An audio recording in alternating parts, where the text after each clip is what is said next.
In this video, I will share some tips for an educator to jump into another option of career. Hey everyone, it's Ilnar. Here on my channel, I post videos for those of us who want to develop as educators. So if you like the contents here and if you want to support me in making my next videos, please give my videos a thumbs up, make sure that you click the subscribe button, and please do comment and share your thoughts. Because me as an educator like to feel that there are real people on the other side of these teeny tiny camera. So back to the career tips. Here's the deal. I know what I'm talking about because I think that my career is going rather well. I'm not talking about success per se, I just feel like I'm utilizing my potential far more effectively than I used to. So in the very beginning, I'll just quickly outline my own professional journey just to provide you guys with an example of an alternative career path for an educator. So I started as an educator and a teacher in a school 15 years ago. Then I worked in an international project as a rookie trainer. Next, I had a huge leap when I was invited to coordinate the projects of a government-run program which was dealing with strategic management of talents in one of the regions of Russia. After a while, I worked in the Russian office of WorldSkills International, which focuses on transforming the system of vocational education on the country scale level. To do that, me and my family moved from one of the regions of Russia to its capital, Moscow. As for now, I work for University 2035, which is one of the most cutting-edge educational projects in Russia. And here I work in research and development department, where I lead a small team of professionals and we are developing AI-driven products for education. To finish with, I sometimes do consult schools and educational projects, and I sometimes train people. You can see the examples of this here and in the description down below. So without further ado, I bring to you career tips for the educators. Now, if you're working for a school and you feel like you would like to have some other options, the very first thing that you should do is to get involved in some side projects. So where do you get these projects from? Just look around and monitor. Most probably your school is already participating in some kind of projects, possibly being run by the government or some local authorities or something like that. If so, just go and get involved. Alternatively, you might just find a new project that you might just bring inside your school. When you're bringing a new project to the school, just make sure that the head of the school is happy with it, because the project that you are bringing must have some benefits for the school. It might be some new connections, new skills, new funding, or even publicity. And let me emphasize this. Doing side projects is the best way to learn what you are actually interested in. If you haven't tried something, how can you be sure that this is really something that you strive for? Well, I'm telling this for a reason. There is a very robust educational theory under this process of finding yourself, and I can share this concept in the future videos. If you're interested, just let me know in the comment section down below. Tip number 2, learn about the other industries. Try to understand how things work there.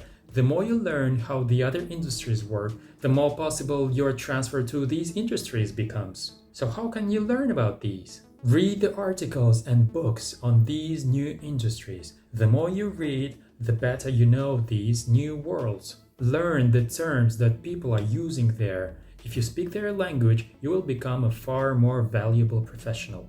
Then you start to understand how these different industries overlap, like for example, education and management, education and IT, education and psychology, education and marketing. Moreover, the more you learn about these industries, the more chances you get to come up with an idea which will be laying somewhere in the intersection of these industries, and that will be great.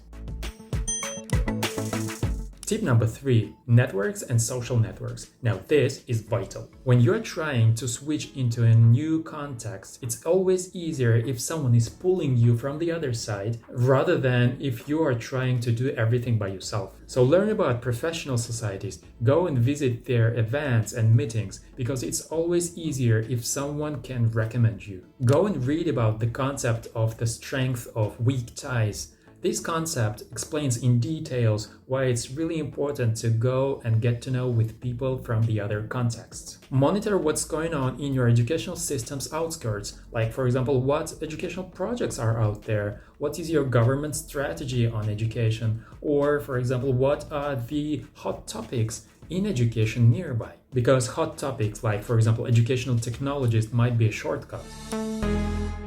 Now, tip number 4 is one of my favorites. You know what I like to do? I like to read biographies of people. If someone has succeeded in educational field, I'd like to know his or her story. Here's how it works. Say you are surfing a site of the World Innovation Summit for Education. I've been to that summit in November 2019 and I even got this freebie bottle from them. See?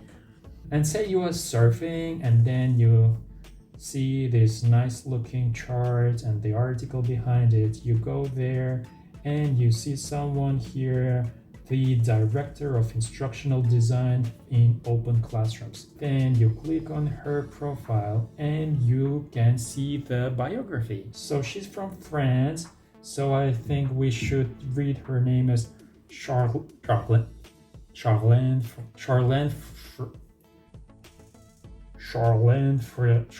Fran. I'm gonna click one more time now. And then you start to read her biography. She was teaching her very first class at the age of 23. Now look, at a very young age, Charlene was accepted to the French Ministry of Education's competitive teacher program. So that's what we were talking about, right? Go get yourself involved in projects. She conducted pedagogical experiments such as flipped classroom and project-based learning. Again, doing something, projects. Let's have a look at another example. So here, Luca Perry, CEO and founder of the Learning Future.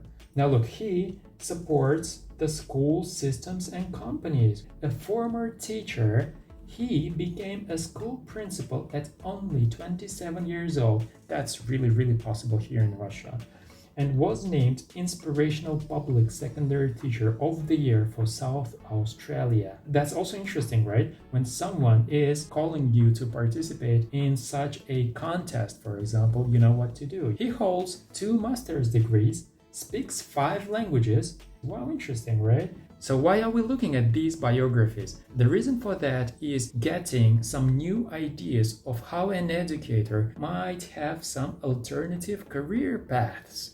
And that, I think, is one of the best ways to do that. Tip number 5, do care about your CV. By the moment you want to transfer to some other areas from your school, you might already have all the needed informal connections and people might be inviting you to work with them. But the formal side of things is also important.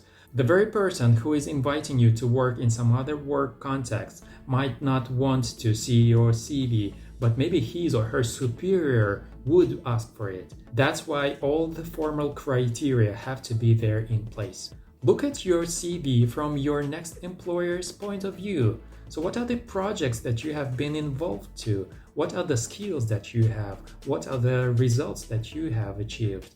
What are the courses that you have participated on?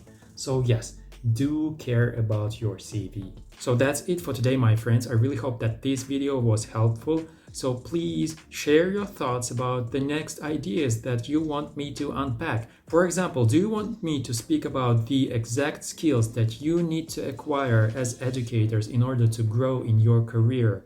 Or do you want me to maybe tell something more about my own professional journey? Oh my god, I feel like there are so many more things that I can share with you guys. So please leave your comments down below and ask for the exact topics that you want me to speak on. And also give this video a thumbs up, subscribe to my channel, and make sure that you don't miss my next videos. Thank you guys for watching.